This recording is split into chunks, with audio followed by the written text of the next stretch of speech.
ये तस्वीरें बताती है कि मध्य प्रदेश में तोड़फोड़ का खेल जोरों पर है। सुबह कांग्रेस ने पूर्व बीजेपी विधायक और पूर्व मंत्री केएल अग्रवाल को कांग्रेस में खींच लिया, लेकिन शाम होते होते बीजेपी ने भी नहले पर दहला जड़ दिया। मानधाता से कांग्रेस विधायक नारायण पटेल ने विधायक पद से इस्तीफा दे दिया। शाम को उन्होंने बीजेपी ज्वाइन कर ली। बीजेपी में आने के बाद उन्होंने नारे भी लगाए, जय जय सिया राम, जय जय सिया राम, सिंगाजी महाराज की जय। इस दल बदल के साथ ही दोनों तरफ से संकेत मिल रहे हैं कि ये खेल अभी खत्म नहीं हुआ है। अब बीजेपी को तो बहुत झटके लगने वाले हैं। कुछ समय आप आओ रुकिए, कुछ पर्दे के पीछे होंगे, कुछ पर्दे के सामने होंगे।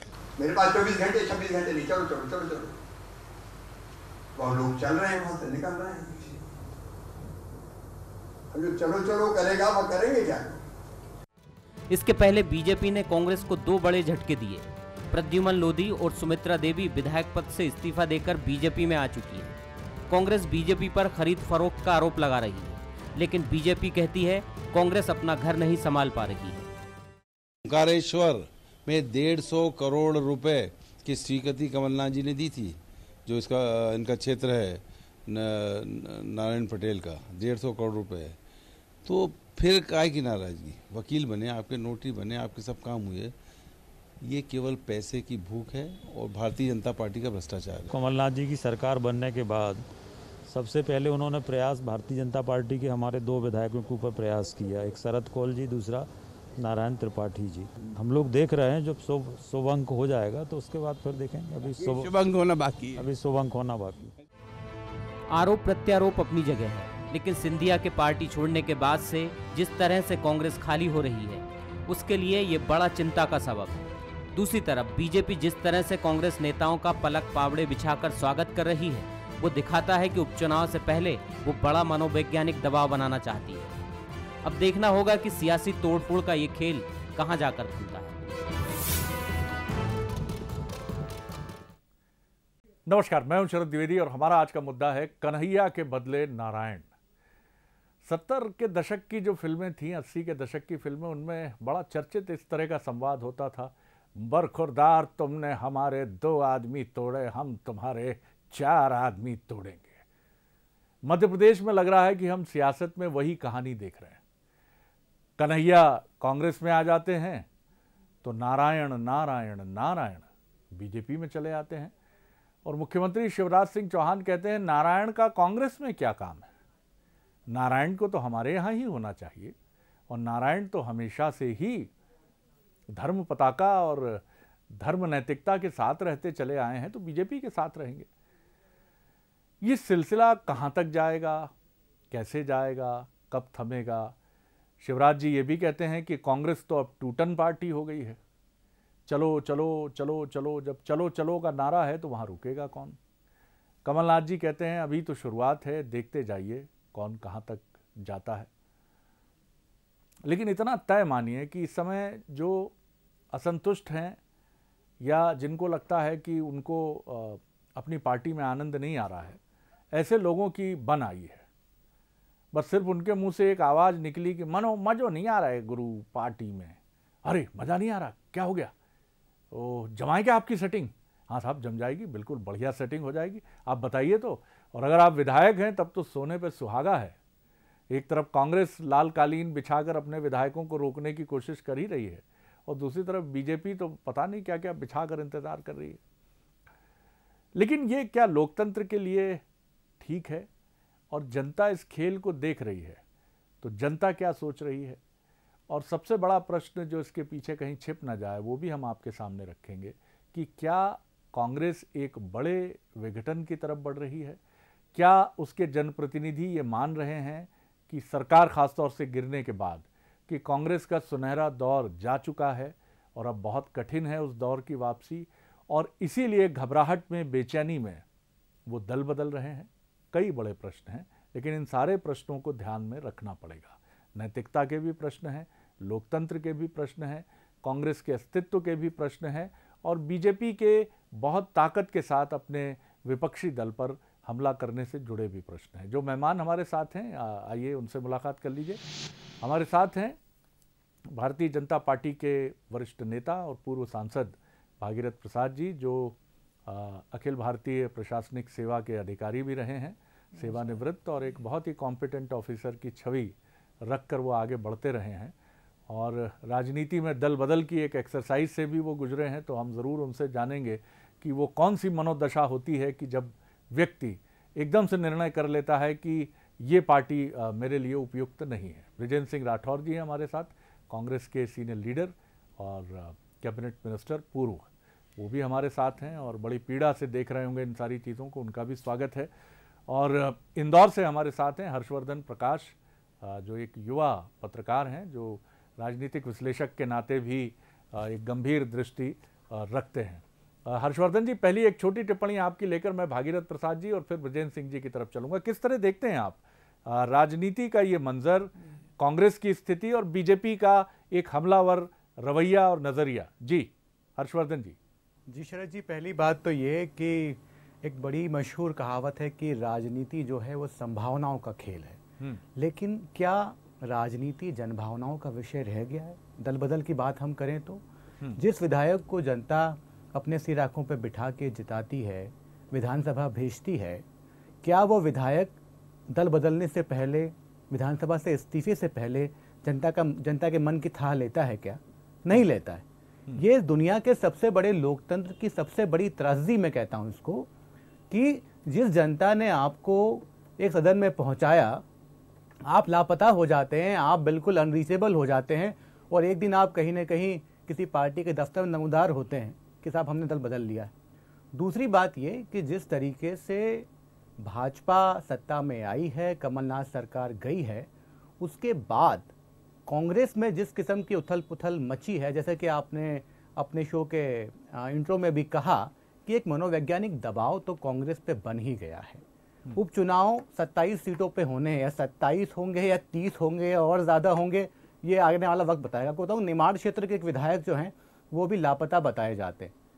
तो निमाड़ में लगातार ये भाजपा का आकर्षण बढ़ता दिखाई दे रहा है। वो निमाड़ जो कि एक ज़माने में कांग्रेस का गढ़ हुआ करता था, अब भाजपा की तरफ वापस मुड़ रहा है। और लास्ट इलेक्शन थे 2018 के नवंबर के, उसमें हम लोग हर्षवर्धन जी, अरुण यादव जी की टिप्पणियों का इंतजार कर रहे हैं और उनकी चुप्पी बरकरार है। भूमिका थी। जी जी जी। मैं आपको बताऊं शरद जी कि मैं एक प्रोग्राम हुआ था निमाड़ में, मिर्च महोत्सव नाम का, जब सचिन यादव कृषि मंत्री थे, और उस प्रोग्राम में अरुण यादव जी भी आए थे। सुमित्रा देवी जो कि हाल में ही दल बदल के भाजपा का हिस्सा हो गई हैं, वो अरुण यादव जी की तारीफों की इस कदर पुल बांध रही थी कि आप सोच नहीं सकते अब अरुण यादव क्या कहेंगे उनके बारे में। तो ये एक बड़ा ही सवाल है कि क्या दल बदल को और अवसरवादिता को इस समाज ने समकालीन सच्चाई मान लिया है? क्या जनता की तरफ से कोई आवाज क्यों नहीं उठती है कि साहब हमने आपको चुना है, हमसे तो पूछिए आप क्या समस्या थी आपको? तो ये सब सवाल उठ रहे हैं और मध्य प्रदेश ने जो राजनीति का नया मुहावरा गढ़ा है पिछले 4 महीने में, वो पूरा देश देख रहा है, जनता देख रही है। चलिए, जनता क्या देख रही है ये बड़ा सवाल है, लेकिन ये भी बड़े प्रश्न हैं जो आगे इस बातचीत में मैं हर्षवर्धन जी की तरफ भी ले चलूँगा कि आप जब कमज़ोर होते हैं तो आप पर चोट और प्रहार बढ़ जाते हैं। आप क्यों कमज़ोर होते हैं? आपकी इम्यूनिटी, एक पॉलिटिकल पार्टी की भी इम्यूनिटी होती है, वो कमज़ोर अगर होती है तो क्यों होती है और क्या कारण है? और बड़ा प्रश्न एक हर्षवर्धन जी ने खड़ा किया है कि जनता से क्या पूछना नहीं चाहिए?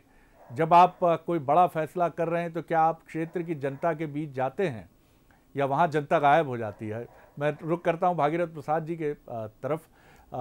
सर, एक बहुत ही संजीदा अधिकारी और उसके बाद एक राजनेता जो बहुत संतुलित, संयमित और पर्दे के पीछे अपनी भूमिका निभाते हुए आगे बढ़ते हैं, आप ऐसे एक राजनेता हैं। किस तरह आप देखते हैं, क्योंकि जब आपने चुनाव लड़ा था तो आपने भी एक 24 घंटे पहले एक बड़ा फैसला किया था कांग्रेस छोड़कर भारतीय जनता पार्टी में जाने का। आपके ज़रिए हम उस मनोविज्ञान को ज़रूर समझना चाहेंगे कि क्या चीज़ें भारतीय जनता पार्टी की अपील करती हैं और क्या वजह है, क्योंकि बड़े फैसले होते हैं, आप इसके लिए आलोचना के निशाने पर भी होते हैं। क्यों जनता ने कहा कि कांग्रेस सरकार की जो नीतियां हैं वो वास्तविक नहीं है, भुलावे की हैं। न ऋण माफी हुआ, न अन्य कार्यक्रम हुए और राजनीतिक गुटबंदी उथल पुथल कांग्रेस के अंदर इतनी ज़्यादा बढ़ी कि वो चीज़ जो वास्तविकता थी वो उजागर होने लगी। तो बीजेपी की सरकार बनना थी। ऐसा रहता है कि जैसे मेरे बारे में आपने प्रश्न किया जी कि जन भावनाओं को देखते हुए भी तो निर्णय किया जाता है।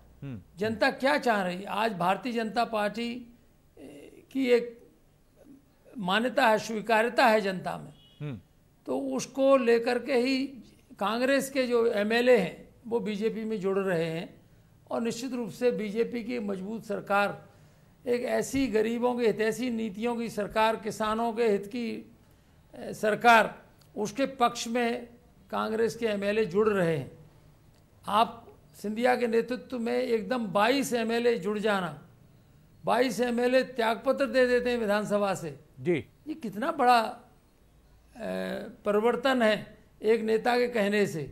तो ये परिवर्तन कोई नकली नहीं है, ये वास्तविक है, स्वाभाविक है। जनता की भावना बीजेपी की तरफ है, इसलिए जनप्रतिनिधि बीजेपी की तरफ मुड़ रहा है और कांग्रेस से दूर हो रहा है। और कांग्रेस की गुटबंदी जी, उदासीनता, जनता की उपेक्षा का अनुभव थोड़ा मुझे भी हुआ था 2009 में चुनाव का। 2014 में इसलिए मैंने निर्णय लिया कि जनता की भावना बीजेपी की नीतियों के प्रति आकर्षित हो रहा है, नरेंद्र मोदी के प्रति आकर्षित हो रहा है, इसलिए 2014 में मैंने बीजेपी में आने का निर्णय लिया था और वो सही निर्णय था। आज मैं सोचता हूँ वो सही निर्णय है। और जो विधायक अभी निर्णय कर रहे हैं कांग्रेस के बीजेपी की तरफ, वो सही निर्णय है, जनता का निर्णय है, ये कूटनीतिक विषय नहीं है। आप सोचिए कि कोई खरीद फरोख्त के कारण आ रहे हैं या और किसी कारण आ रहे हैं, ये गलतफहमी है। चलिए, ये जनता जन भावनाओं को देखते हुए कांग्रेस के एमएलए बीजेपी से जुड़ रहे हैं।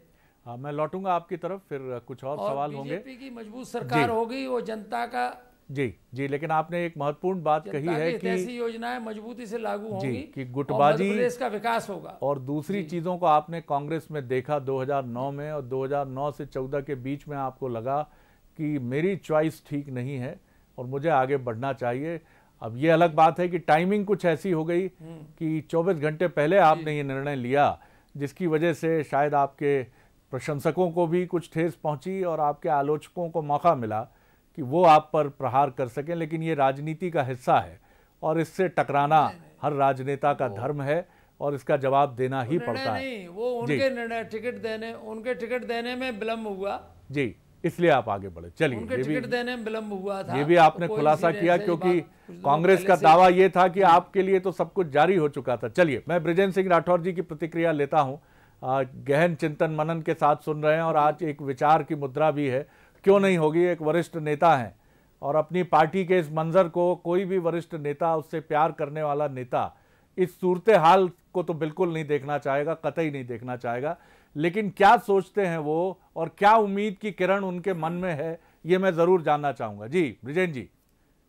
हाँ, देखिए शरद जी, मैं हर्षवर्धन जी को भी सुन रहा था और भागीरथ प्रसाद जी को सुन रहा था जी। हर्षवर्धन जी से तो मेरा उतना संबंध नहीं है, लेकिन भागीरथ प्रसाद जी से मेरा बड़ा पारिवारिक रिश्ता रहा है और व्यक्तिगत रूप से मैं बड़ा उनका सम्मान भी करता हूँ। लेकिन मैं एक ही लाइन कहूंगा उनके लिए कि आप तो ऐसे न थे। मतलब आपके चेहरे पे झूठ बोलते हुए मजा नहीं आ रहा है। आप सच्चाई को जरा अगर स्वीकार करें तो आप, अगर इतने लोकप्रिय आपकी पार्टी है, अगर इतना आकर्षण आपकी पार्टी में है, तो मैं आपसे पूछता हूं कि आप बाहरी लोगों को प्रलोभन देकर, स्वार्थ बस पद का लालच देकर अपने यहाँ क्यों बुलाने का काम कर रहे हैं, क्यों उनको खरीदने का काम कर रहे हैं? आपके पास कोई कमी थोड़ी है, आपके पास हर सीट के ऊपर प्रत्याशी थे। अगर आपके पास प्रत्याशी, या तो आप ये कहो कि हमारे पास भारतीय जनता पार्टी के जो भी चुनाव लड़े थे वो अयोग्य प्रत्याशी थे, योग्य प्रत्याशी नहीं थे, उनमें काबिलियत नहीं थी और भारतीय जनता पार्टी के नाम पे वो जीत नहीं सकते थे, और योग्य प्रत्याशी अब आप ले रहे हो। या तो आप इस बात को स्वीकार करिए, वरना मैं हर्षवर्धन जी की बात से 16 ना सहमत हूं कि अगर मान लीजिए भागीरथ प्रसाद जी हैं या मैं हूं या दुबे जी आप हैं, हमें हमारे माता पिता ने बड़ा किया, बचपन से पढ़ाया लिखाया, उंगली पकड़ के चलना सिखाया और आज हम इस मुकाम के ऊपर पहुंचे हैं। भागीरथ प्रसाद जी इतने सीनियर IAS बने और जाके फिर आज नेता भी बन गए हैं। तो क्या हमारा धर्म ये बनता है, क्या हमारी नैतिकता ये है, क्या हमारा फर्ज ये है कि हम माता पिता को धोखा देके अपने स्वार्थ के लिए अपने कहीं भी वापस चले जाएं? यही श्रीमान जो आज पार्टी से गए हैं, आज से 3 दिन पहले मैं खुद प्रत्यक्ष वहां पर गवाह था कांग्रेस पार्टी की मीटिंग में, हाथ उठाकर कह रहे थे कि मां की सौगंध और जो है मैं बिल्कुल भरोसा करता हूं पार्टी की नीतियों पे, और भाजपा में तो जा नहीं सकता, ये पार्टी शिवराज सिंह जी के हाथ खून से रंगे हैं, सिंधिया जी कह रहे हैं ये तो एकदम से ऐसा क्या हो जाता है? विचार करने की बात है, ऐसा क्या हो जाता है?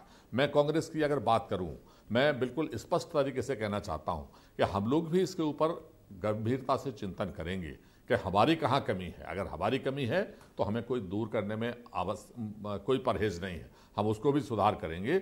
लेकिन मैं इतना कहना चाहता हूं कि ये जो मुंगेरी लाल के सपने देख रहे हैं ना कि खरीद खरीद के और एक कुनबा इकट्ठा करने का काम, इनको निपटाने का काम जनता तो करेगी, लेकिन इनके पार्टी के जो कार्यकर्ता हैं वो भी करेंगे, क्योंकि उनको कहीं समझ में नहीं आ रहा है। वो बड़े बेचैन हैं इस बात से कि उनका क्या होगा। जो कल तक जो है 10-10 साल से 15-15 साल से पार्टी के लिए खून पसीना बहा रहे थे, फर्श उठा रहे थे, अपनी स्थिति बना रहे थे, आज उनको धक्का मार के बाहर कर दिया गया। आज ऐसे लोग जो कल तक पार्टी में नहीं थे, रात में दोपहर में आता है, शाम को निगम का चेयरमैन बन जाता है, आज आता है दूसरे दिन वो मंत्री बन जाता है। तो ये जो भविष्य निधि देने का आप काम कर रहे हैं और भविष्य निधि के खातिर ये लोग जो जा रहे हैं ना, आप विश्वास करिए जनता जनार्दन इनको माफ करने वाला नहीं है। उसका कारण है, दुबे जी मैं आपसे कहता हूं कि ये चुनाव भारतीय जनता पार्टी और कांग्रेस के लिए नहीं है, ये चुनाव मध्य प्रदेश की इज्जत का चुनाव है, ये देश के भविष्य का चुनाव है, लोकतंत्र को बचाने का या हत्या करने का चुनाव है। तो जिन लोगों ने ये परपाटी डालने की कोशिश कर रहे हैं, मैं दावे के साथ इस बात को कह सकता हूं, मेरा भी मैं 9 चुनाव लड़ चुका हूं, भागीरथ प्रसाद जी जानते हैं, और 7 जीत चुका हूं, मेरा भी कुछ अनुभव है। ऐसे लोगों को जनता माफ नहीं करती है और इसका खामियाजा ये भुगतेंगे। और आप देखिएगा 27 नहीं, जितने भी कर लें उसमें ये बुरी तरीके से पराजित होंगे। हर्षवर्धन जी, मेरे 2 छोटे छोटे से प्रश्न हैं। पहला तो क्या कांग्रेस की ये जो इच्छा है और ये जो उम्मीद है कि जैसा ब्रजेन जी कह रहे हैं कि जनता देख रही है, जनता प्रतिक्रिया देगी, जो राजनीति में घट रहा है क्या वो समाज में नहीं घट रहा है? अगर आप ये आरोप लगाते हैं कि राजनीति पथ विचलन की तरफ है, राजनीति बदल चुकी है, तो क्या समाज नहीं बदल चुका है? तो नैतिकता की मांग जब राजनीति से अगर तथाकथित रूप से पूरी नहीं हो रही है तो क्या समाज से पूरी होगी? पहला मेरा प्रश्न ये है। जी शरद जी, आपने बिल्कुल सही कहा, लेकिन हम उम्मीद ये करते हैं राजनीति से कि वो समाज को आईना दिखाए और समाज को दिशा दिखाए। हमारा देश गुलाम था, अंग्रेज़ों के कब्ज़े में था। कुछ नेता उभरते हैं, वो आज़ादी की हुंकार भरते हैं और वो बताते हैं कि साहब ये गुलामी का दौर ठीक नहीं है, आप भले ही आराम से होंगे, रोटी पानी आपको मिल रहा होगा, लेकिन आपको इसके खिलाफ उठ खड़े होने की ज़रूरत है। तो राजनीति ने इस देश को, जो कि हम गर्व से कहते हैं कि दुनिया का सबसे बड़ा लोकतंत्र है ये, उसने हमेशा राह दिखाई है। तो मैं इस बात से सहमत नहीं हूं कि अगर समाज में विकृतियां आई हैं, समाज ने अनैतिक बर्ताव को स्वीकार कर लिया है, तो राजनीति भी उसको स्वीकार करे, उसको रेप्लिकेट करे। ऐसा नहीं होना चाहिए, राजनीति को राह दिखाना चाहिए। समाज की तरफ से भी मैं सवाल उठाता हूं कि समाज भी क्या इन नेताओं को स्वीकार कर लेता है कि क्या वो किसी खास विचारधारा के प्रति या दल के प्रति या जाति के प्रति अपनी निष्ठा दिखाते हुए इस दल बदल को नैतिक मान लेता है? क्या समाज की तरफ से कोई आवाज क्यों नहीं उठती? क्यों नहीं मानता कि लोग बोलते साहब कि हमने आपको जिताया था, आप कहां जा रहे हैं? सोशल मीडिया पे ऐसी प्रतिक्रियाएं क्यों नहीं आ रही हैं? चाहे वो भाजपा का हो या कांग्रेस का हो, कोई भी पार्टी का विधायक हो, लेकिन समाज की ये जो निष्क्रियता है और तटस्थता है, ये कहीं न कहीं लोकतंत्र के हित में भी नहीं है, मैं कहता हूं। तो राजनीति राह दिखाए, राजनीति समाज का अंधानुकरण न करे, ये जरूरत है। बिल्कुल सर। और छोटा सा मैं जल्दी जवाब चाहूंगा आपसे, फिर मैं दोनों राजनीतिक मेहमानों से संक्षेप में जवाब लेने की कोशिश करूंगा। क्या लगता है आपको, कांग्रेस क्या एक विघटन की तरफ भी बढ़ रही है? क्योंकि कांग्रेस की अगर नब्ज पर हाथ रखे समस्याओं की, तो बीमारी दिल्ली में मिलती है, ऐसा समीक्षक कहते हैं कि कमजोरी वहां से है। आपको याद होगा बाहुबली फिल्म का वो संवाद कि जिसमें नायक जो है वो अपनी पीड़ित सेना की तरफ लौटता है और पूछता है सवाल कि मृत्यु क्या है, मृत्यु अपमान है, लड़ो, खड़े हो मेरे साथ। क्या ऐसा कहने वाला कोई सेनानी कांग्रेस में नहीं बचा? जी, बस संक्षेप में जवाब चाहूंगा। जी बिल्कुल सही कह रहे हैं। दिल्ली की जो उदासीनता है, एक तरीके से उदासीनता शब्द का मैं इस्तेमाल करूंगा जी, जो जाहिर तौर पे दिखाई देती है कि मध्य प्रदेश में क्या चल रहा है। आप वहां राजस्थान बचाने में लगे रहे और यहाँ पे मध्य प्रदेश में टूट फूट होती रही, ये आप देख रहे हैं। तो क्या कांग्रेस के लोग भी राजनीति को केवल सत्ता का माध्यम मानते हैं जो दल बदल कर रहे हैं?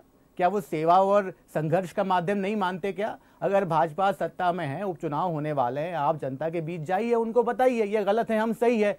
लेकिन ये आपने शॉर्टकट अपनाते हुए दल बदल किया, विधानसभा से इस्तीफा दिया, जनता से पूछा नहीं, तो ये कहीं न कहीं आपका जो कैरेक्टर है उस पर भी सवाल खड़े करता है। भागीरथ जी, बहुत संक्षेप में आपसे जवाब चाहूंगा, और ये जवाब जो है एक विचारक, एक स्कॉलर पर्सनैलिटी से मेरा सवाल है, ये एक राजनेता से नहीं है जो एक पॉलिटिकल पार्टी से जुड़ा है। आखिर हम इस व्यवस्था को बदलें तो कैसे बदलें? 5 साल के लिए चुना गया जनप्रतिनिधि, अब तो हम ये देख रहे हैं कि वो अपनी विधायकी और सांसदी भी दांव पर लगा रहा है, नहीं चाहिए फिर जाऊंगा चुनाव में। जबकि चुनाव एक बेहद खर्चीली प्रणाली है और बेहद एक ऐसी प्रणाली है जो लोकतंत्र पर एक दबाव भी बनाती है। जी, संक्षेप में जवाब चाहूंगा, वक्त कम है, फिर ब्रिजेन जी की टिप्पणी लूंगा। सर जी, भागीरथ जी। मैं कहना चाहता था कि ये 2018 का चुनाव बीजेपी के पक्ष का ही चुनाव था। जनता बीजेपी की सरकार बनाना चाहती थी। मैं आदरणीय राठौर साहब का सम्मान करते हुए कहना चाहूँगा कि कोई भी निर्णय लेते हैं, कोई भी नेता निर्णय लेता है किस पार्टी में उसे जाना है, तो इसके कई कारण होते हैं। पार्टी का संगठन है, पार्टी की नीतियां हैं, सरकार के कार्यक्रम हैं और जनता का रुख क्या है, इन चीज़ों का असर पड़ता है जनप्रतिनिधियों पे। तो इसमें कोई बुराई नहीं है। राजनीति तो परिवर्तन की चीज़ है, एक अप्रत्याशित घटनाओं का एक क्रम रहता है राजनीति में, तो वो होता है। तो इसको आप सोचिए कि केवल खरीद फरोख्त तक सीमित नहीं है। आप सोचेंगे खरीदने से आदमी ब्रिजेन जी की तरफ चल रहा हूं, दूसरे दल में आ जाएगा। संभावनाओं का ही खेल नहीं है राजनीति, ये एक लंबी प्रक्रिया होती है। घटना नहीं है, ये प्रक्रिया है। उसके अंतर मन में पार्टी के प्रति आक्रोश आता है, फिर जनता के प्रति दूसरी पार्टी जो अच्छे काम कर रही है, वक्त नहीं है मेरे पास, माफी चाहूंगा। मैं चल रहा हूं सीधे ब्रिजेन जी की तरफ। संभावनाओं का ही खेल नहीं है ब्रिजेन जी, एक नई बात कही है भागीरथ जी ने, अप्रत्याशित घटनाक्रमों का भी एक खेल है राजनीति। जी बोलिए सर। जी देखिए, भागीरथ प्रसाद जी ने जो कहा है उसके बारे में तो मध्य प्रदेश की जनता समझ रही है, सुन रही होगी, वो निर्णय करेगी। लेकिन वर्तमान में पैसे से और डंडे से जिस तरीके से बात की जा रही है, मैं केवल 4 लाइनें आपको कहना चाहता हूं कि लश्कर भी तुम्हारा है, सरदार भी तुम्हारा है, जनमत को बदल दे वो कारोबार भी तुम्हारा है। इस दौर में फरियादी कहां जाए, कानून भी तुम्हारा और दरबार भी तुम्हारा है।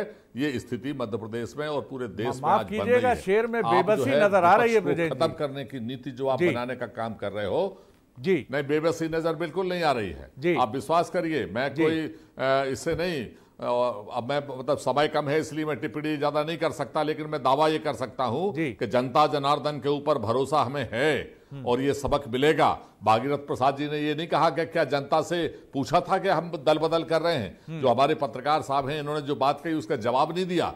जो है जनता से पूछ के आते और अब जब लौट के उनके पास दरवाजे पे जाएंगे तो आप विश्वास करिए, लोग इसीलिए लोग कहते हैं कि धोखेबाजों और गद्दारों के लिए हमारे यहाँ कोई जगह नहीं। ये जवाब जनता से मिलेगा और यही कारण है कि भाजपा जैसे जैसे चुनाव नजदीक है, भाजपा भयभीत है और हमारे लोगों को खरीदने का काम कर रही है। हमें पूरा कॉन्फिडेंस है, हमारी गलती होगी हम उसको भी ठीक करेंगे और इससे मुकाबला भी करेंगे और जनता जनार्दन के दरवाजे में इस उम्मीद के साथ जाएंगे कि वो देख रही है, लोकतंत्र को बचाना है, इसलिए हमारे साथ रहेगी और पूरी सीटें हम जीतेंगे।